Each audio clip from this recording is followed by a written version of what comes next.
My name is Mark Hughes, and I and Cinda Rushton co-chair the Hospital Ethics Committee. And this is our first Ethics for Lunch of the academic year, so great to see a good turnout today. As many of you who attended past Ethics for Lunch know, this is co-sponsored by both the Ethics Committee as well as the Berman Institute of Bioethics. And just to get us started, I'm going to run through some CME slides in case you want to get credit for attending today. So just to know that this is accredited for 1 hour of CME credit. And we have disclosures. We've made sure that that has been addressed with regard to any conflicts of interest, as well as I don't anticipate it happening, but any off-label use of medications that'll be so identified. This is available for the whole Hopkins community. So both those that work here at the hospital, our schools, as well as our community members. And really what we're trying to do is have this multidisciplinary chance to get together and talk about topics of ethics interest, especially with regard to clinical ethics and taking care of it's in the hospital.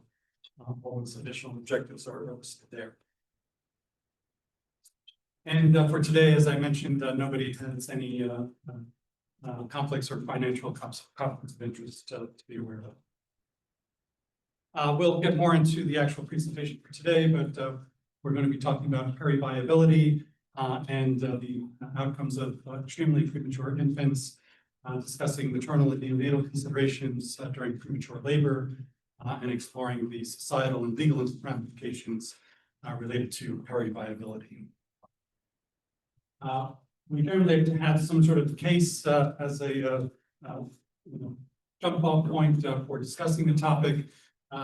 Those sometimes are based on real cases, although we change them to remove any identifiers. If it happens that our panelists do discuss any actual patients, we hope there's expectation of confidentiality amongst all the participants not to disclose that information outside of you. And if you are interested in getting CME credits, that number you can maybe know with already, 844-980-1515. And for today, our code is 66392. For a second, in case anybody needs it. You can also go to the CME website. Even if it's not doing medical education, if you want this for the other discipline, that will be recorded at the CME site. And I will turn it over to Dr. Renee Voss to get us started and introduce our panel. I need your glasses. I got mine just in case. Reach that stage. Hi, everybody. Thanks for coming today. Appreciate it. Thanks, Mark, for inviting me. You guys hear me okay? Okay, perfect. So I am Dr. Renee Voss. I am a neonatologist and pediatric palliative care doctor. I'm also faculty at the Berman Institute. And I will ask everybody on my panel to go ahead and introduce themselves. Hello. I'm Shannon Osborne. I wanted to chat around to GYN openings company weekend. Kowalski. I'm a staff chaplain here at Johns Hopkins, and I specialize in perinatal palliative care. I'm Sonia Ringer, and I'm a active duty postdoctoral fellow at the Berman Institute of Bioethics. All right, fantastic. So Mark already outlined these objectives. So I am going to jump in and say that some of the questions we hope to discuss, and our presentation today is probably around 40 minutes, so there should be plenty of time for discussion. But these are some of the questions we will raise up, which is how is periviability defined and why do the thresholds change? How do we balance maternal versus neonatal outcomes and who should decide? And why do hospital policies about periviability differ and what is our duty to disclose them? So we'll talk about we'll do a quick just factual data about periviable births, and then we'll talk about ethical considerations related to obstetrical, neonatal, family, societal, and legal and political lens.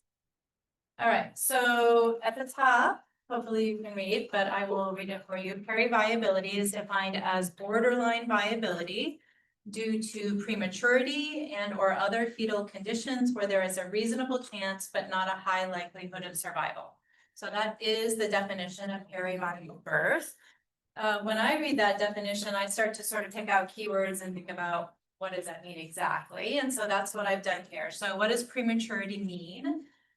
In the context that we're going to be talking about today, we're really going to be talking about extreme prematurity. And so I'm going to be talking about things between the 22 and the 25-week gestational age range. We're mostly going to be talking about 22, 23 weeks. So the very edge. And what I'll say is that at this point, the outcomes are somewhat known for prematurity, meaning that for 25-weekers who we have been routinely resuscitating and treating and caring for well over a decade, we've got a lot of data. For the babies at 22 and 23 weeks, we've been doing that less, especially at 22 weeks, so we've got less data. Other fetal condition is just sort of this grab bag, but for me, I would say it's sort of major organ problems that impact vital functions like breathing and eating. So things that you really have to do in some way to be able to survive.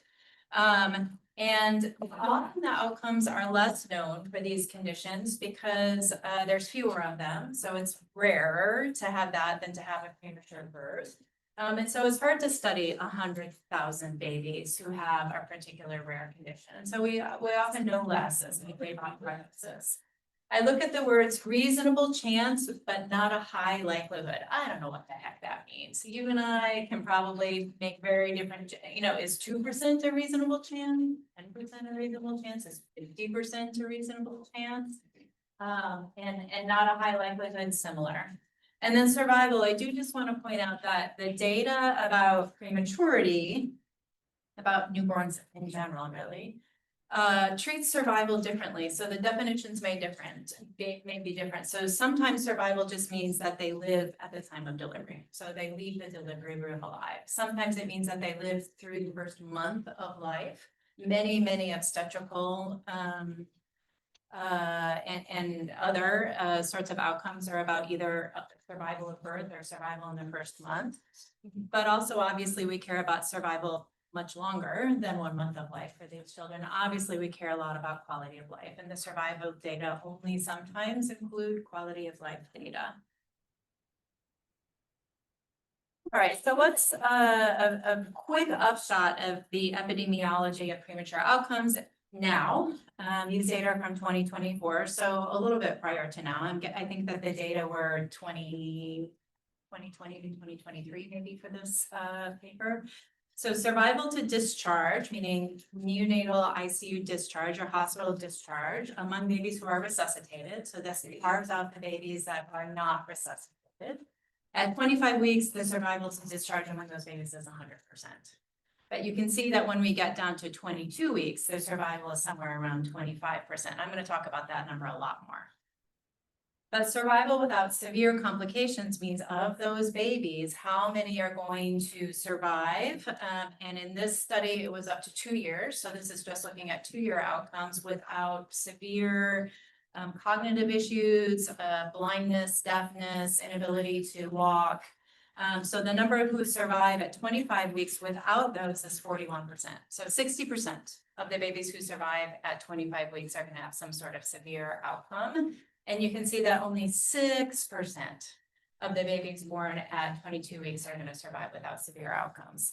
I will say that the reason I've highlighted this in yellow is because we're going to spend a lot of time talking about 22 weekers today, because this is really the threshold in our community.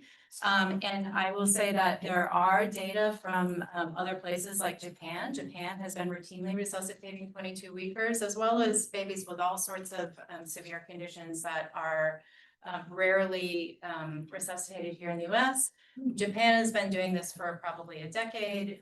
There are a couple of programs in the US. Iowa is a program that's currently known for resuscitating 22 weekers, and the survival at those hospitals where they have focused expertise is closer to 30%. All right, so here's our case, Miss Johnson. She had an uncomplicated pregnancy until 22 3/7 weeks premature labor. So she went into labor this morning at 22 weeks. The estimated fetal weight is 400 grams, which is less than a pound. She lives in a place where there are 6 hospitals within 100 miles. 3 of them offer resuscitation at less than 23 weeks, and 3 of them do not. She presents to Hospital A that does not offer resuscitation. And so we are going to move forward in highlighting some of the clinical, ethical, and legal challenges and duties in this situation.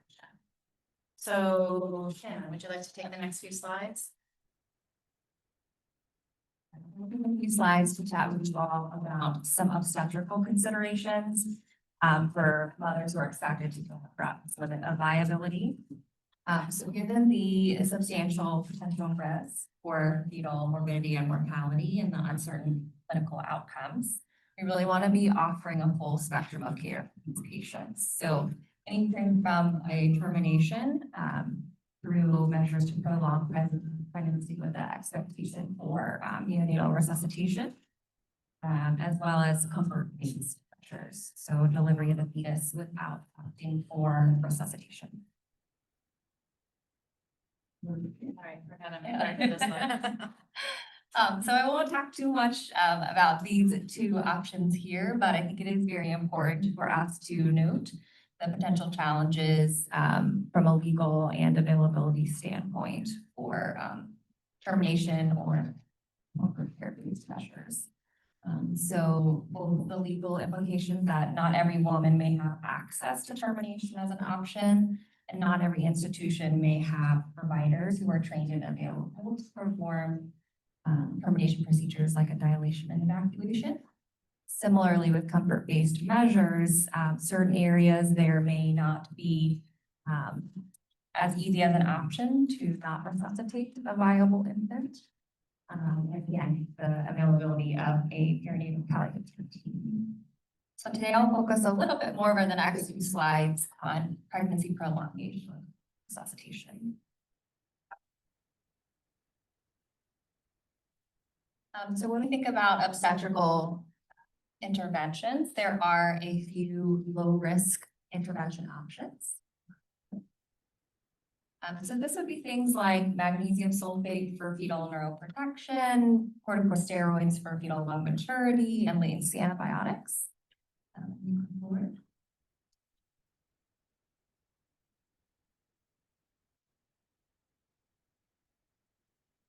So again, very limited maternal risk for these interventions. We'll have things to consider, such as a potential very long prolonged depression for the mom.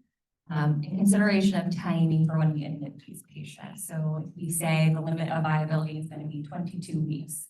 When we have patients, do we have them come in at 22 and 5 and 22 and 6 for some steroids? And then what do we do if the patient delivers at that time? So how would we manage expectations if we're admitting at 21 and 5, but are we going to offer resuscitation at that time or wait until 3 weeks? And then importantly, we have to consider the interventions that have higher maternal risk. That would be things like an emergency cervical cerclage, and very importantly, a classical cesarean section. So classical cesarean section would be, rather than cutting through the lower uterine segment of uterus, making a vertical incision through the fundal, a top and middle portion of the uterus. And this comes with much higher surgical risk and potential long-term ramifications for future pregnancies. So for these types of surgeries, there's prolonged surgical time, increased surgical blood loss. And the reason that we care so much is that there's a really increased risk of uterine rupture. And this could be even not during the time of delivery. So just during growing of the pregnancy, you can have a rupture that could be potentially unrecognized, not in the hospital, and this happens. It can be very life-threatening to the mom. So it ranges 7 to 20% risk of maternal mortality for a patient who has a uterine rupture outside of the hospital. And it all depends on their ability to really quickly act. Whenever we do classical C-sections, because of that high risk of uterine rupture, for all future pregnancies, we aim to deliver those babies preterm, so like 36 to early term, 37 weeks, by avoiding the factors of labor and the risk.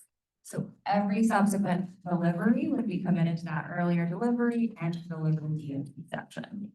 And then with each subsequent surgery that we do for mom, that increases her surgical risk and mortality.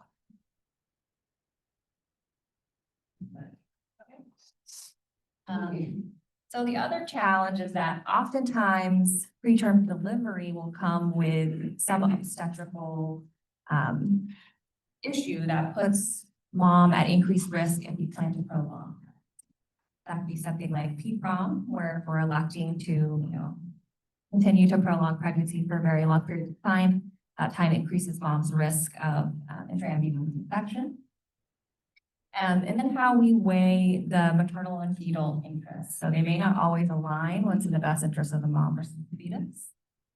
And then a big challenge that we face as obstetricians is if the patient does decide to pursue neonatal resuscitating, does that require or obligate us to perform a classical cesarean section?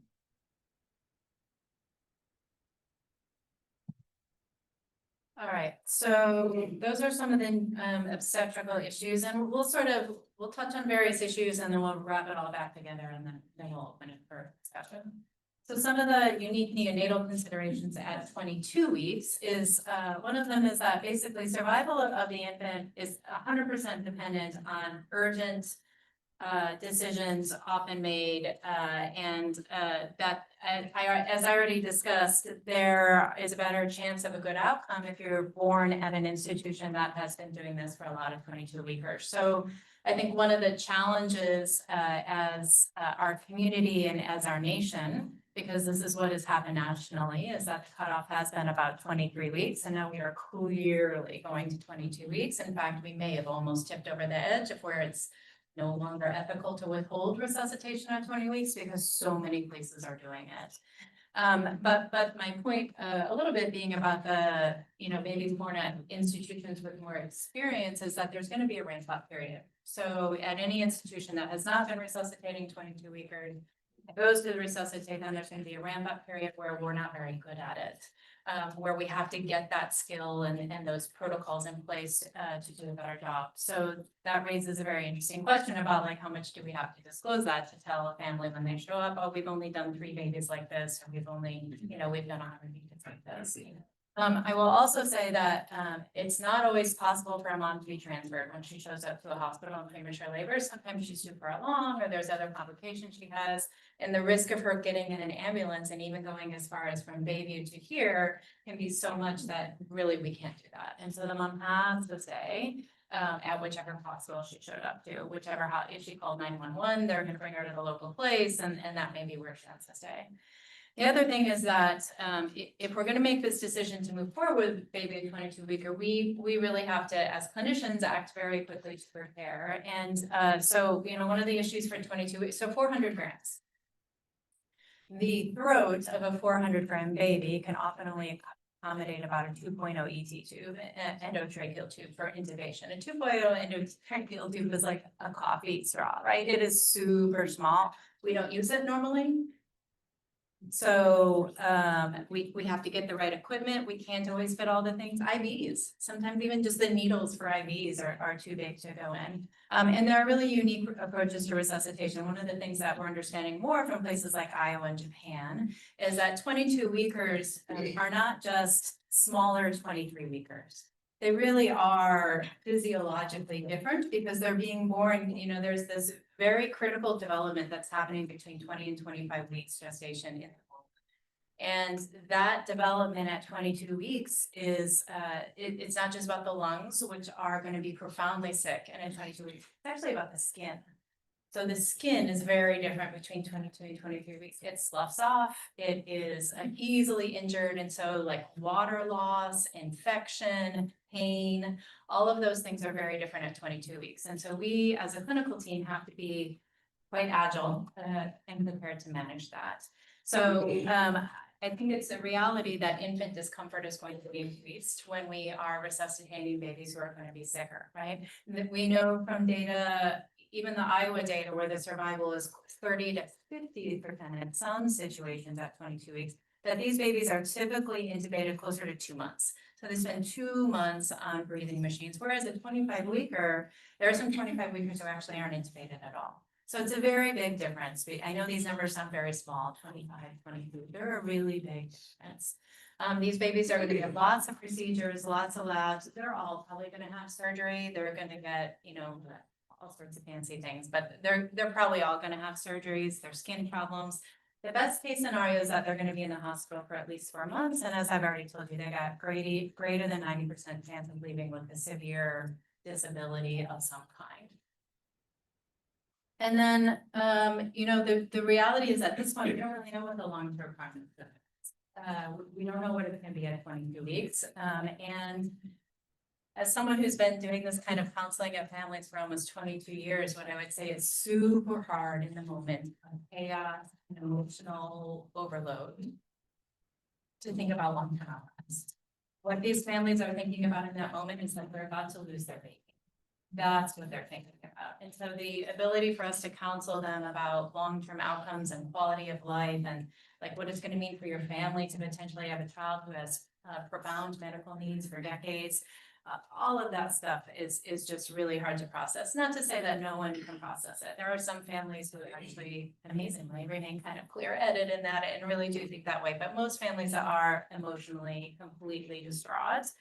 The other thing to note is that, in terms of counseling about quality of life, is there's multiple studies from different viewpoints showing that clinicians, physicians, nurses tend to rate quality of life lower than patients and families kind of across the board, across conditions. So whether it's life in a wheelchair, whether it's life with a ventilator, whether it's life with a feeding tube, whether it's having short guts, multiple studies about all those things saying that if you ask doctors, you ask nurses, you ask parents, and you ask the patient themselves when they get old enough to be able to report these things, the quality of life estimates are the inverse of that. So if you've survived with a trach and a G-tube, and you're able, cognitively able and physically able to be interviewed for a research study, you tend to rate your quality of life here, your parents here, nurses, doctors. So it begs the question, which of us gets to rate what a life worth living is when we're talking about resuscitation at these early ages? All right, Kat, here we go. So obviously, parent and family considerations must come into play with decision making when we're talking about 22 weeks. And parents and families come into these decisions already with lots of life experiences and their own personal beliefs, which strongly influence the decisions that they make. Eric Raynol recently did a study, and he identified a couple themes that parents are really an important part of their decision making. The first one he discussed is vitality, which really just refers to a parent's desire for their child to live, a parent's hopes for their child's future. Another piece that counterbalances that is suffering. Many parents worry about what suffering or pain their child might experience in the future. And so as they are making decisions at this particular point, they're really, those are competing interests. They're trying to decide between, again, the value that they put on their child's life and also their desire for their child not to suffer. And there's many factors that go into tipping the scale which way they decide.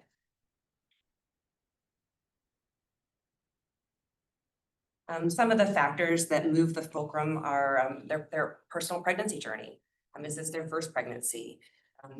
Is this an IVF pregnancy? Have they had previous losses in the past? Have they had a previous NICU experience, maternal age? How will this affect future pregnancies? So all of that plays a factor. The medical team's input is also really important.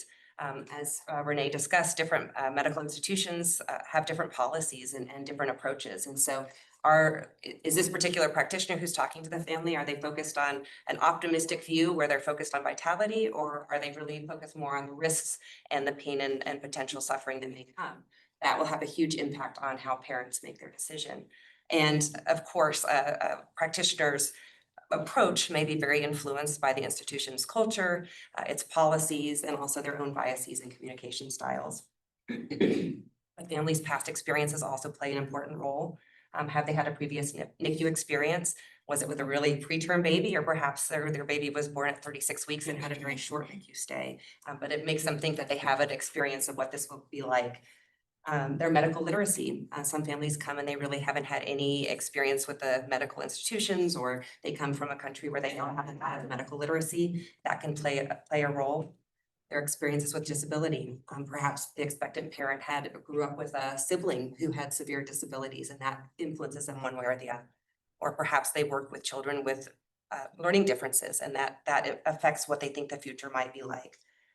And so all of these things can come into play in terms of what the parents think a good outcome will be and will affect their decision making.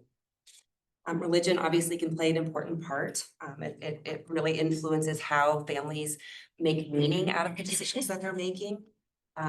Just as a really quick example, there's some families that really feel like I need to do all the medical things, and only in doing that will I be a good parent. Only in that will I let God know that I'm not giving up hope. Whereas another family their religious beliefs may lead them to say, I don't want medical things, it's all in God's hands. So again, their personal beliefs may really influence the decisions that they make. And again, culture can be a really important factor. Different people come from different social norms and ideals related to childbirth and family life, how they make their decisions. Some families really appreciate actually having a more paternal approach from the medical team. Some families really like to include others, elders or religious leaders in their decision making, and so those things may have an impact. Families' experiences with racism, how much do they trust the medical team? Or are they coming from a different culture where they don't speak this language? Again, all of those things can play an important factor. And of course, there are practical considerations, and I completely agree with Renee. My experience has been that in this critical moment when families are having to make decisions, oftentimes with a pregnant person who is in their own medical vulnerability, whether it's that they're in preterm labor or they're experiencing some kind of medical crisis, it's very challenging to think ahead towards these sorts of things, but these are important factors that will affect this baby and this family's life. As Renee indicated, a baby that's born extremely preterm will be in the hospital till at least their due date, and oftentimes longer if they have complicated medical issues. So you can expect a hospital stay of 4 months or more. And during that time, there's lots of things that will be affected. A parent's job may be affected. They may have siblings at home, so they're trying to balance having a child in the hospital and a child at home or other children at home. I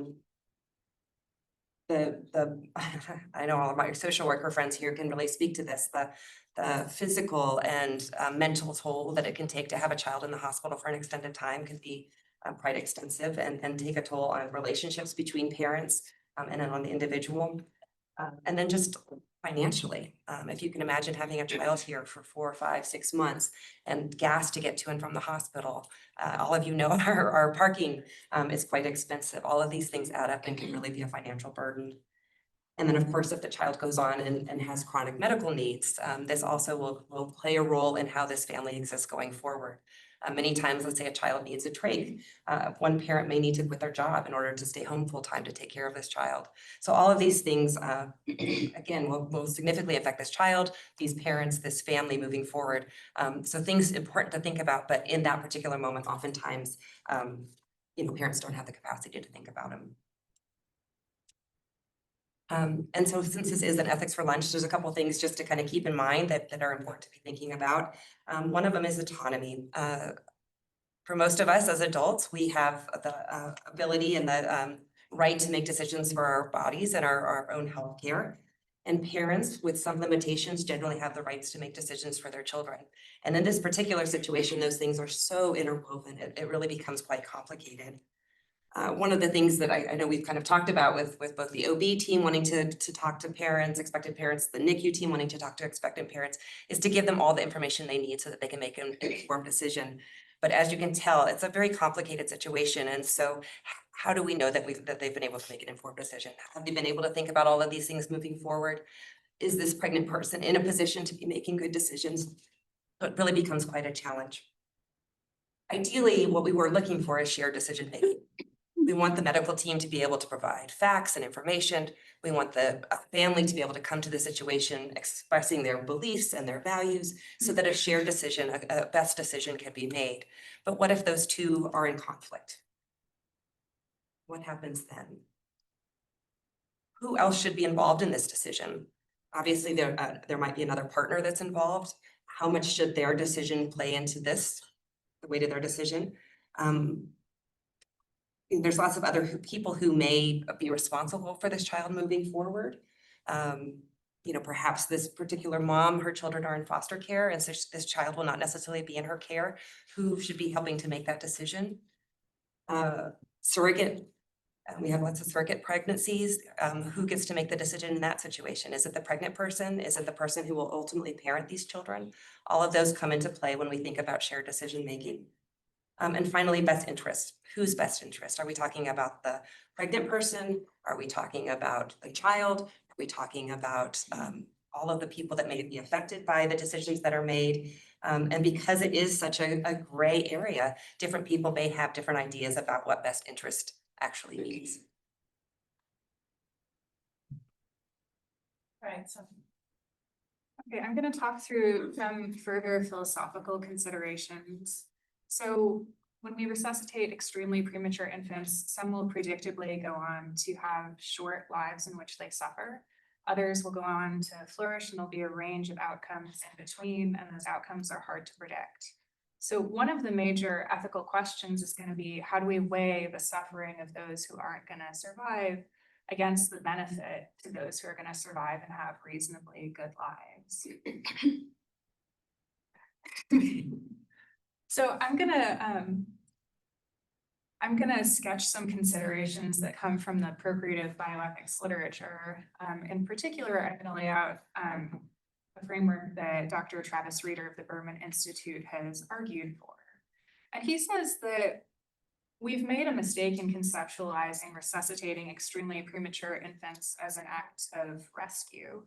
And he thinks that instead we should understand resuscitation as taking over the process of creating a new human being. And he points in making this argument to the various ways in which extremely premature infants are underdeveloped. And he argues this makes a really big difference morally in terms of our obligations in resuscitating. And the difference, according to Reeder, is that we have really strong moral reasons to rescue others, but we don't have moral reasons to bring new human beings into existence. And additionally, we have really strong moral reasons not to bring people into existence who are going to lead lives of near total suffering.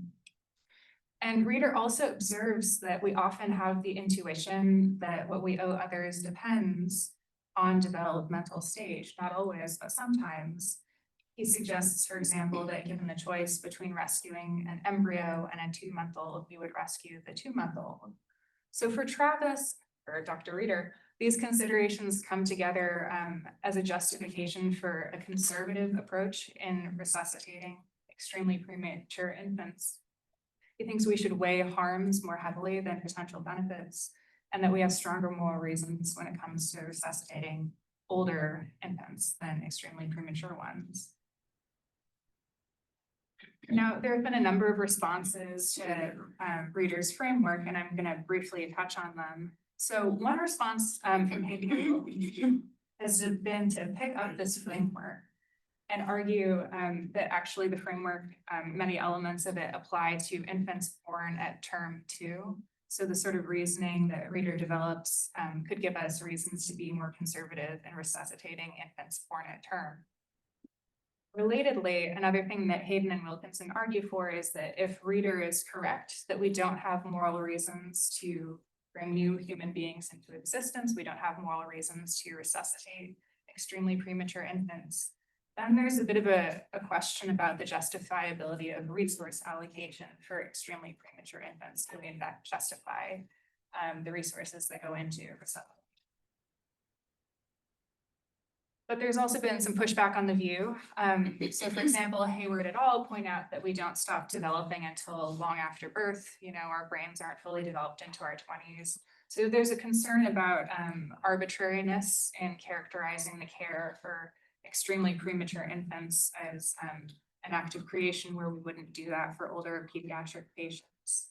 And then Cozy and Higurado push back on the idea that dependency and vulnerability in developmental stage should mean that we owe our patients less. So I'll just end by saying that all parties to this particular debate, they agree that, you know, we shouldn't resuscitate all extremely premature infants, but they have very different views about the justification for who should and shouldn't be resuscitated. All right, so we'll just spend a couple minutes talking about the legal and political culture that we currently live in, because it is also relevant. So the Dobbs decision has substantially limited abortion in this country and is adjacent, in fact, to this topic. Because it has not just limited abortion, which, by the way, that could be abortion of a fetus with a severe diagnosis. It limits prenatal care, it limits access to perinatal palliative care, and it leads to higher risk deliveries. Really what we are panning out is that there's becoming this new gray zone where it's not clear to clinicians on the ground where the lines sort of are between miscarriage and abortion and perinatal palliative care. And so what's happening in some places is that clinicians are refusing to provide palliative care for babies born with serious conditions for fear that they will be taken to jail or sued or whatever it is for basically performing an abortion. So what that is meaning is that perinatal palliative care, which is essentially palliative care delivered to babies around the time of birth, delivered to families around the time of birth.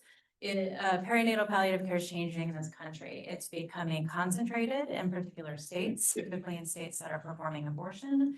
People are in other states having much less access. And what happens when you don't have access to perinatal palliative care?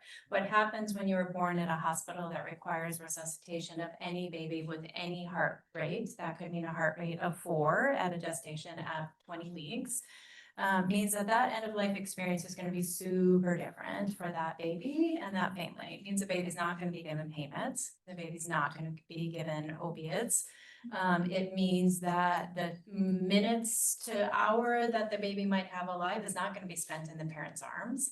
It's going to be spent on a hospital bed, getting intubated, getting IVs, getting painful procedures. Those babies are not getting payments, and those experiences, they're getting painful procedures before they get the payments.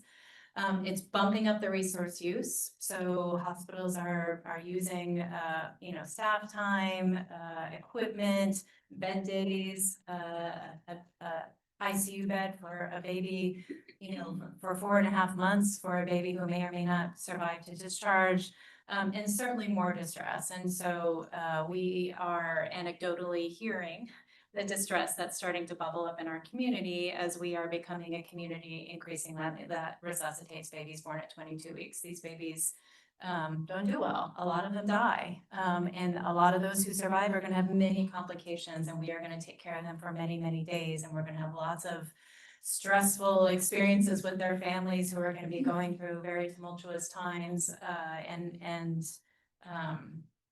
That is the reality we live in. So in our summary, the lower limits of periviability evolve. When I came here 22 years ago, the limit was 24-25 weeks. Now we're down to 22-23.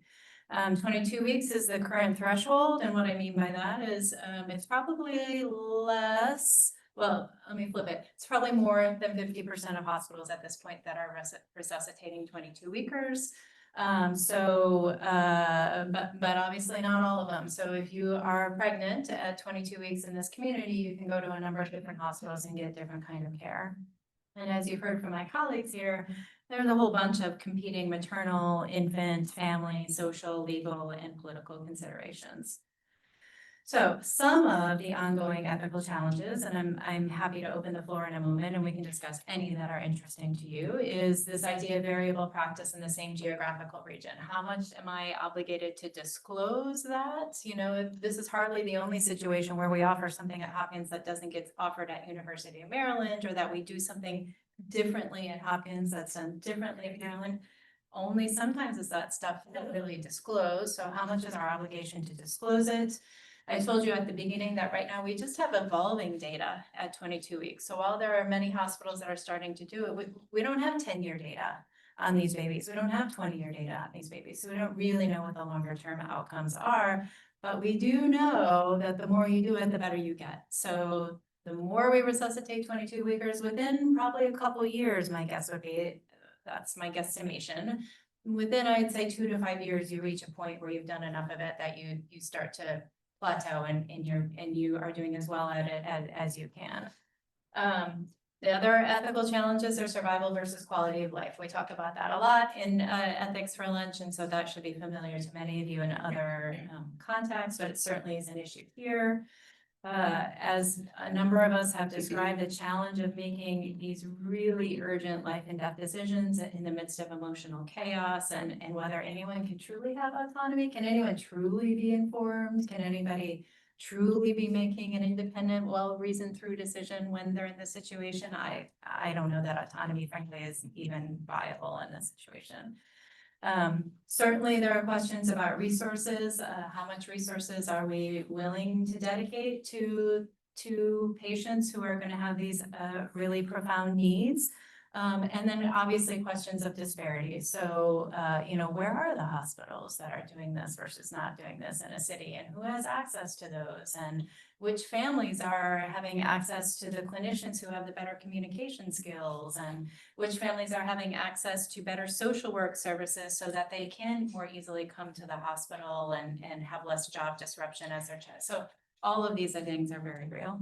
And then the legal landscape, which again has been, I would say, a bit of a fade in the background for me since I came here, and now it clearly is moving forward and is starting to impact very real care at the bedside. All right, so those are all our slides. Let me just maybe put that one back up in case anyone wants to talk about those things in general. And we have 20 minutes where if anyone wants to bring questions or viewpoints or anything, welcome. I have a question. Can you talk a little bit more about hospitals that require attempts at resuscitation? I know you mentioned there's some hospitals that require it with any heart rate, and maybe kind of the ethics of that if that's not what the parents wanted. Yeah, it's a big story, so I can only do it a little bit of justice, but I would say is that reality is always, well, not always. That reality has existed for a long time. And so, for instance, Catholic hospitals basically require resuscitation of anything with a heartbeat, anyone with a heartbeat. And so, and it doesn't matter what the parents want, period. So if you are living, on this street and the closest hospital is a Catholic hospital and you call 911 because you've gone into premature labor, you're going to that hospital and your baby's going to be resuscitated, period. That's the reality we've lived in for many moons. That said, there certainly have been very important cases that have been brought forward. So there was a Texas case, I'm dating myself, maybe almost 30 years ago at this point, where they had a policy of resuscitating any live birth, again, any heart rate more than 0. And resuscitated a baby against the family's wishes, and the family sued. The child lived with serious disability, and the family sued basically for the money to take care of that child. It went back and forth in the courts for about 15 years. Ultimately, the family prevailed. First, they ruled in for the family, and then was appealed. And so this is not a new issue. I would say that what Dobbs has changed is now it's not just Catholic or religious hospitals that are feeling an obligation to resuscitate. Now many hospitals are very nervous that the Dobbs prohibition against abortion is in this kind of gray zone about what do you do when someone comes in at 21 and 6 weeks and delivers a baby. Is that a miscarriage now, or is someone actually going to be put in jail because they didn't resuscitate the baby? So that's the difference that Dobbs is bringing to the story now. Hi, great presentation. And just to build on that, if you look at historically, back in the baby doe era, these kinds of decisions were actually, foisted upon parents, this obligation to intervene. When you talk about resources, we are in a state of dismantling resources that families who are put in these circumstances need to be able to support their child's survival, but also their own survival. Yeah. And so, I'm wondering how we think about the counseling around that reality, that while there may be a certain kind of mandate that requires intervention, but what is it, what are our obligations to those individuals in that circumstance? It's funny, my blood pressure rose as you continued talking, so, try to say something articulate. It's true. And you know, though, like, what are our obligation in counseling to tell a family there's not gonna be home nursing? We don't know what Medicaid's gonna do, you know, the pre-K programs are going away, the home PTOT, food stamps, WIC. What's our obligation to tell people that and to be very, very forthcoming? What I would say is talking money with patients is a very fraught situation. And many would say it's unethical. It's unethical to talk with families about money. You know, when I was a peds resident, I did my peds residency in Arizona. And there were a lot of people at that point, the border was much more porous. And a lot of people came over the border to deliver their babies so that their babies would be US citizens. And we frankly, openly, routinely talked with those families about how much the NICU hospitalization was going to cost and when their benefit was going to run out. So we routinely talked about, you know, it's 100,000 or whatever per year, and we're probably getting close to the 70,000 mark. So as we're thinking about X, Y, and Z, we should think about the fact that you're going to be billed for those things. So I became a doctor in that culture and in that environment, and it never occurred to me that it wasn't the right thing to do to talk to families about a 30,000 bill that they might get. And then I came here. It was very hush hush, and we did not talk about money, and that was very jarring for me. I would say as an ethicist, that's very jarring for me. Like, I get it that money shouldn't matter, but that's ridiculous. Money does matter. It's not real world, right? So, so I don't know what the answer is to that, and what our obligation is. I would say that our obligation is for sure to have some sort of disclosure, as Kat was talking about, the difficulty that potentially comes along with lifelong, and the financial difficulty as well. And I also, to your point also. Microphone, please. Oh, sorry. To your point also, though, even if you are able to disclose those things, in many places in the country, parents don't have choices in how they're moving forward. And so even if you were to disclose those things, what choices do they have? And that's really the core of our moral suffering around these issues, is because we know we could do that, but we can't for a whole host of reasons. You know, even as a parent, you know, you've got to imagine how hard a choice that's got to be. And at the same time, these factors are part of their decision-making process. Last year I was at is that on? No. Yeah. Last year I was at a conference, and there were some colleagues in states where there's a lot more limitation in terms of decisions about reproductive health. And they were talking about the distress at the hospitals because there were babies that were born because parents didn't have choices. And really the parents were disappearing because this is not what I want. This is not what I would have decided. This is not what I choose. Seeing more of that. You said the parents were disappearing. What happens then?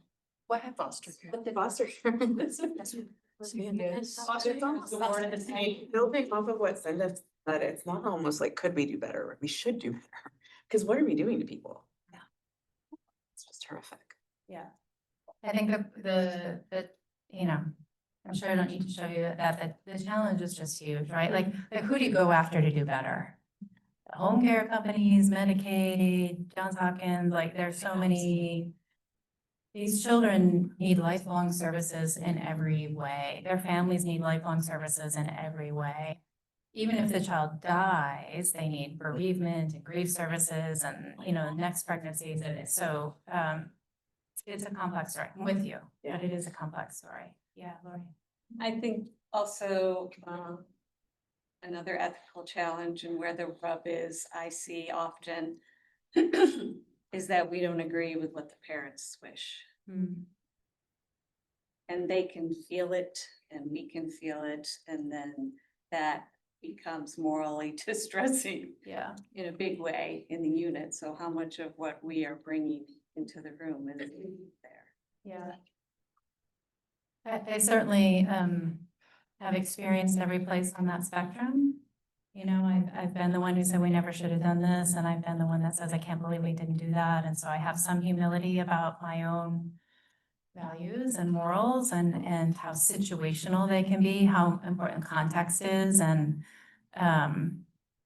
you know, I would say I was on the ethics committee for about 10 years. And one of the things that I really walked away from that experience was that so often moral distress in our teams is because people aren't walking around with all the information. And if we can just get everybody in the same room and have the same conversation and have it all out there, then actually what's labeled moral distress isn't actually moral distress. It's just distress because you don't know all the information. And then once we get all the information, the moral distress goes down. Distress may still be there, but it's not, it's a different flavor. So I do think that, the stories are complex. And the other thing I would say is that I guess I'll go back to that slide that I mentioned where, you know, so the doctors rate the quality of life here and the nurses there and the families there. And so I don't even actually know who should be making the decision. I mean, and I get shared decision making. I get my role is to enable and help and guide and sometimes to recommend. But it's complicated. But wouldn't it make sense if the person taking care of the child makes that decision? Right? It does, but sometimes they are the least informed person in the room. I mean, after they get all the information that they They still are often the least informed person in the room. I think that's sort of the point is that, you know, when I'm talking, all this stuff that I just described to you, which is very complex and a lot more with very technical words, is often delivered kind of in one conversation in a woman who's on medication, who's in labor, who's freaked out. So even if I have delivered the information, I guess is my point, I can often, like what goes in versus what I said are very, very different things.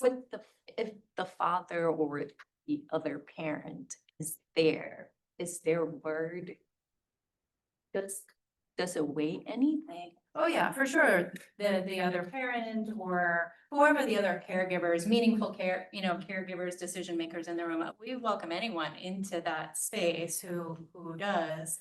I will say most often, most people will defer to the pregnant person because it's their body and we're there talking with the obstetricians about things like C-sections and the risk to their body and their own health. And so there is a lot of deferring.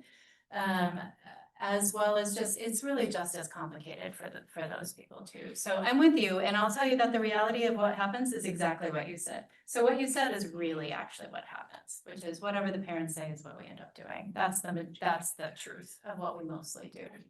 I don't think that's a great situation, and so that's partly why many of us have dedicated our careers to trying to figure out how to do that better. Yeah. So earlier, one of the things that I loved you were saying was the moral distress that we all have as healthcare providers. And you specified with autonomy, you're looking for individuals to have autonomy over what happens. And so I guess my question is, with the studies that they're doing, and did you say Ohio? Or Iowa, excuse me, and then Some Midwest place, yeah. and in Japan, what information do you think that would be helpful so that when you have these conversations with these families, you are giving them the most information or the most pertinent information in that moment so that they can have autonomy Yeah. over?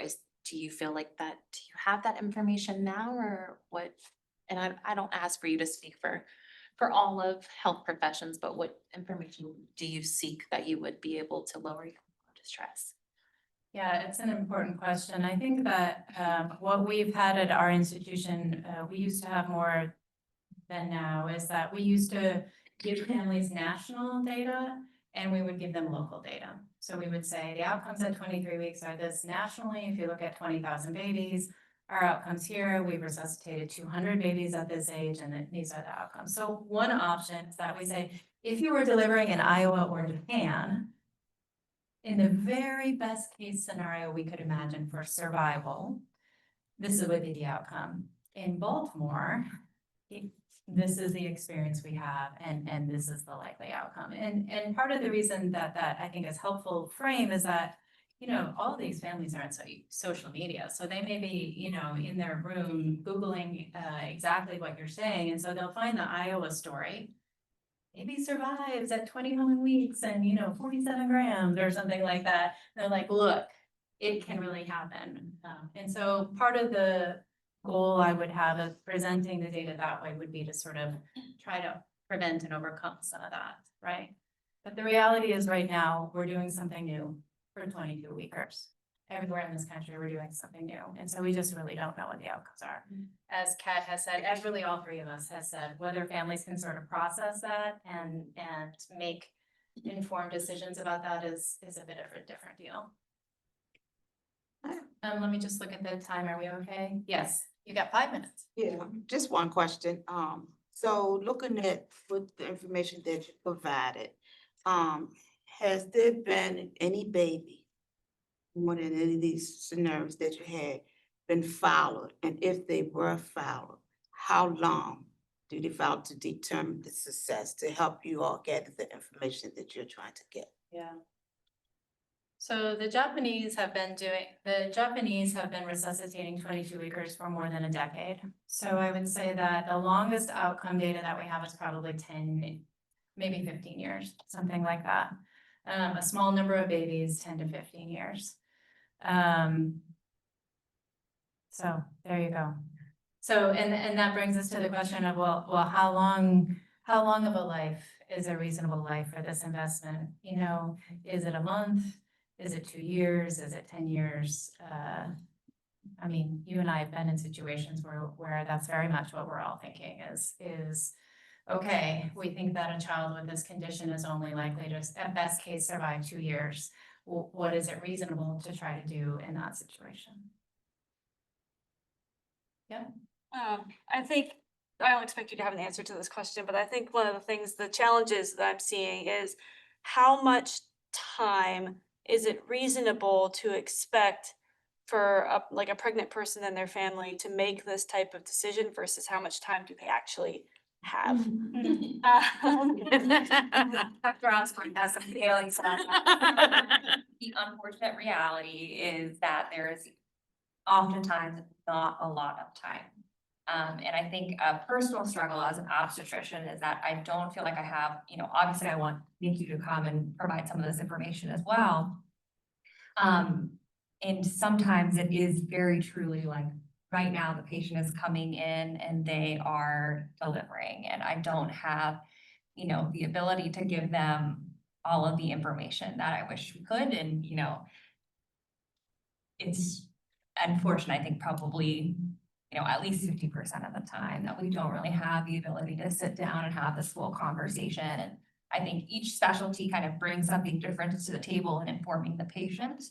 And so it just becomes challenging to really truly give a patient all of the information. When we have the luxury of having, you know, multiple days to revisit the information, because again, I think you can deliver the information like we had said, but there, you know, all that huge amount of information overload, probably a small percentage of that will actually be retained.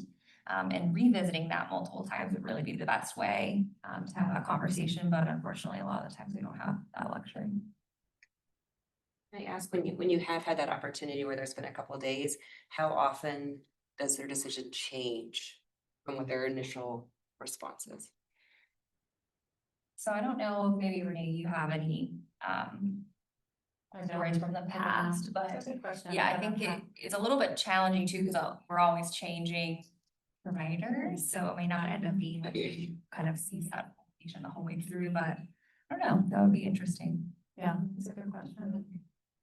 All right, so the time is up. Thank you all for being engaged and for good questions. And shall we stay for a few minutes if you want to come up and ask any other questions? Thank you very much.